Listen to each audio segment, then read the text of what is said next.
విధంగా టీఆర్ఎస్ పార్టీకి తగున ఈ విషయాన్ని ప్రజలు గమనించి తగిన సమయంలో గుణపాఠం చెప్తారని ఆశిస్తున్నాం.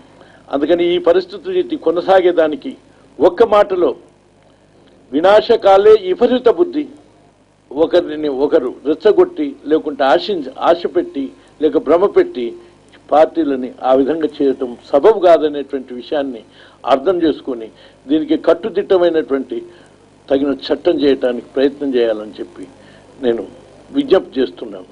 కరెక్ట్గా ఎన్నికల ముందు ఎంతమంది నాయకులు మా వాళ్ళని చేర్చుకున్నారని ఎంత డిస్టర్బ్ చేశారు. ఇప్పుడే కాదు, టీఆర్ఎస్ పార్టీ ఉద్యమంలో ఉన్నటువంటి సందర్భం మా దగ్గర నుండి 11 మంది ఉద్యమకారులను ప్రలోభపెట్టి తీసుకొని వాళ్ళని పర్మనెంట్గా తెలంగాణ ద్రోహులుగా ఉండే విధంగా చేసినటువంటి పార్టీ కాంగ్రెస్ పార్టీ. వాళ్ళకి మాట్లాడే అర్హత లేదు. ఇవాళ కాంగ్రెస్ పార్టీలో నాయకత్వ లోపం ఉంది కాబట్టి, కాంగ్రెస్ పార్టీలో వాళ్ళ ఆలోచనలే సరిగ్గా లేవు కాబట్టి, అసలు ఒక విజన్ ఉన్న నాయకుడు లేడు కాబట్టి అందరు కేసీఆర్ గారి వైపు చూస్తున్నారు.